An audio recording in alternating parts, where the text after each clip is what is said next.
Alright, time to feed these hungry Steam Deck fans. They're gonna be like, where have you been? Hello, hello viewers. Another beautiful day. Yeah, hope your 5 senses work. Health and strength is good, or excellent. Yeah. Alright, what I got for you Steam Deck fans? What I got for you as far as news is concerned. Alright, where should I start? Let's see here. Okay, let's do it like this. Actually, you know what? Make a separate video for that. Alright, let's do this. Says here. Let's see, which one should I start off with? Okay. Let me do this. Says, non-Steam launcher adds support for EMU Deck, Steam ROMs, managers and fixes, and Battle.net. Says here, non-Steam launcher is one of the simplest ways to get various other stores like Battle.net, Epic, GOG, and more on Steam Deck/Linux. As a fresh release, adding some useful features.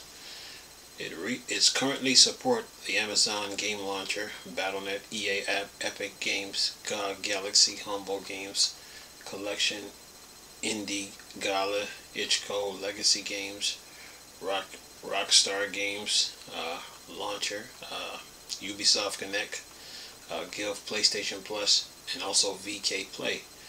On top of that, it supports set up various streaming services like Netflix. Version 3.9 includes compatibility with EMU Deck and Steam ROM Manager, fix bugs in desktop version in regards to shortcuts and launcher install, a better backup system for shortcuts, fix Battle.net installation. Alright, so non-Steam launcher. Alright, what else we got? Let's see here. MESA gets a nice performance boost for Proton games with various videos. Says your developer Mike Blumenkrantz has another blog post up and merge requests ready for MESA, the set of open source graphics drivers, which gives a big boost to performance for Windows games with various videos.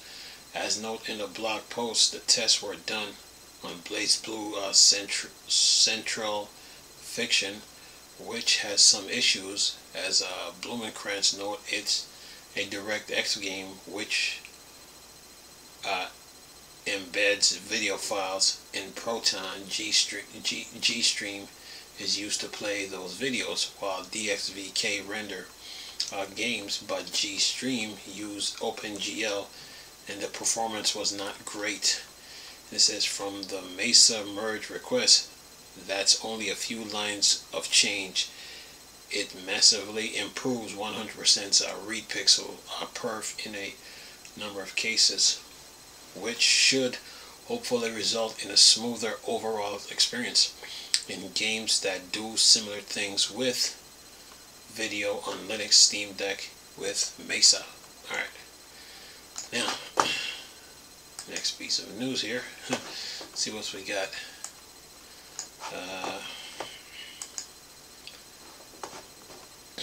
Let's see. FlatHub continues growing with over 2 billion download record. FlatHub, the main front end for Flatpak, would serve various applications and games to many different Linux distributions, and Steam Deck has surpassed 2 billion download. At the time of writing, there has been 2 billion 4,922,946. This is 4,952,946. That's more better. Downloads. To me, it's quite worth celebrating. Long have we seen the complaints from people wanting to switch to Linux or testing other waters with how fractured the ecosystem is overall. You've seen the complaints at some point, I'm sure, but being able to tell people just download it from FlatHub. As for a lot of Linux distribution, that's not simply a case of open up the local software app like Genome Software or KDE. It's a different and much easier world. And anything else? This says says a keen eye might note when it starts rocketing upwards. As a reminder, the Steam Deck from Valve released in February 2022, and it certainly seemed like around that time it started shooting up. Not surprisingly, since a lot of people enjoy the Steam Deck desktop mode, which is powered by KDE Plasma, with FlatHub being the way to install most things there. Alright, FlatHub, keep downloading. I might hit 4 billion next.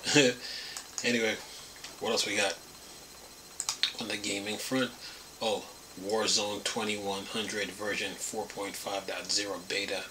Enhanced support for campaign mods, improved multiplayer. One of my favorite RTS games, Warzone 2100, just keeps on getting better. Thanks to being open source, a major new beta has been released that has some really great improvements for both single player and online play. Version 4.5.0 beta 1 release on June 23rd adds in enhanced supports for campaign mods. Then it says in parentheses, and campaign balance mods. With that, the entire new campaign have been added in.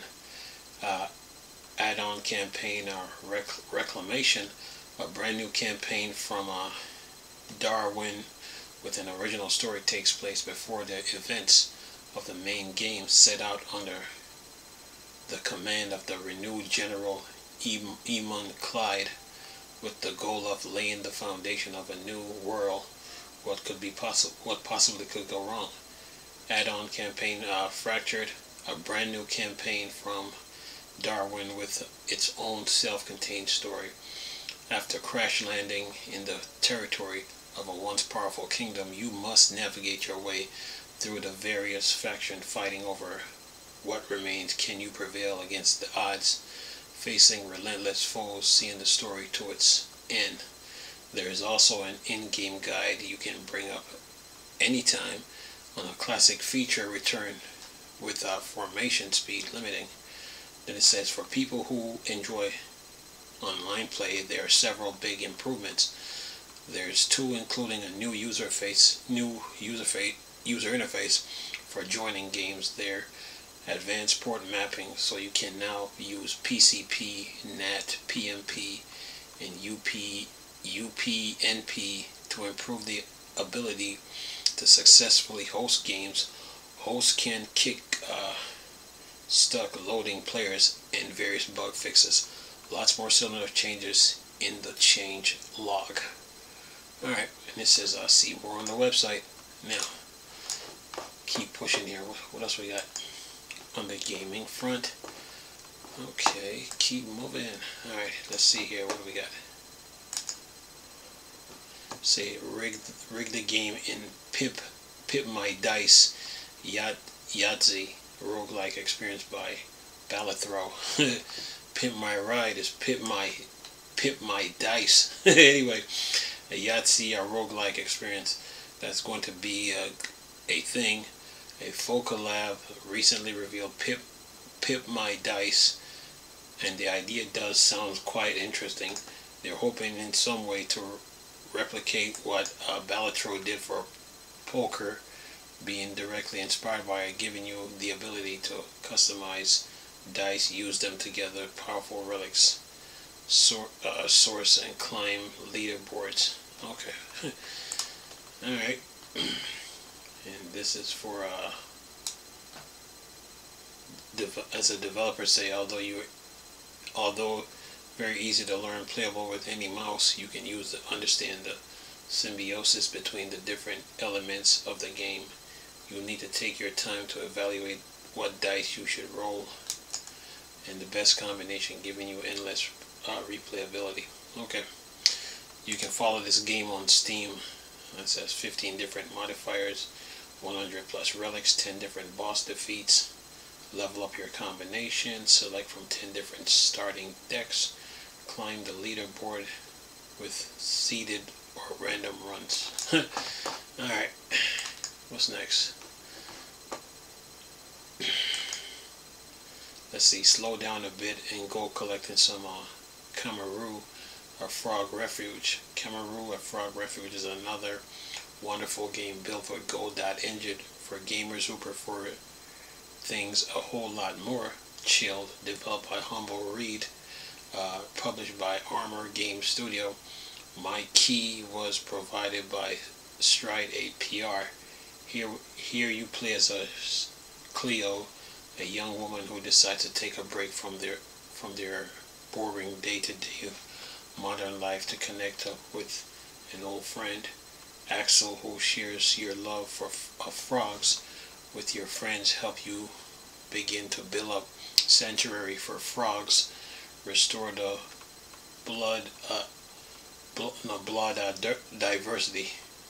biodiversity sorry about that, of the dried up wetlands.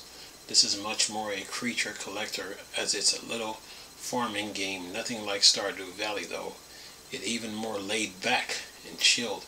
Here you're designing and building up a little frog sanctuary by spreading out various items like bathtubs, logs, chairs, well, and all sorts that will attract new frogs to the area for you to feed and befriend, to add to your collection.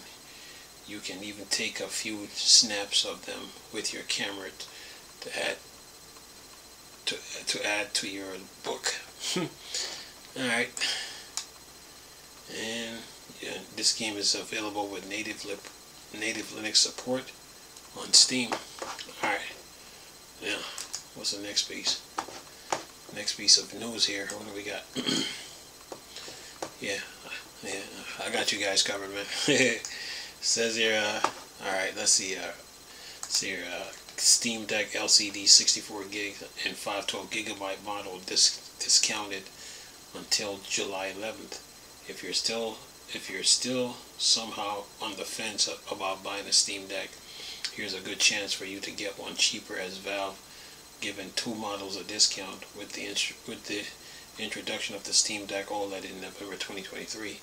The Steam Deck LCD 64 gig and 512 are being phased out and eventually won't be sold anymore. The main models that will continue are the 256 LCD, the 512 gigabyte OLED, and a 1 terabyte OLED Steam Deck. So to help things along, Valve has given the Steam Deck LCD 64 gigabyte and 512 gigabyte a 15% discount, which will last until July 11th, 10 a.m. PDT, 5 p.m. UTC. This is of course only until stock lasts, so you want to be quick to secure one. And let's see, 64 gig model LCD, $262.65 / $296.65. The 512 gigabyte is $330.65 / $381.65. Oh yeah, go grab you one. You know, 512 gigabyte model. Anywho, alright. Anything else? Nope. That's it. So that's all the news I got to report for now. I'll be making another video after this one, so yeah, keep you guys up to date on what's going on with the Linux community and Steam Deck. Yeah. Anyway, hope you guys enjoyed the video. Nice talking to you people again. Chris, still Star Wars and Star Trek thing for Dark Sectors. Peace.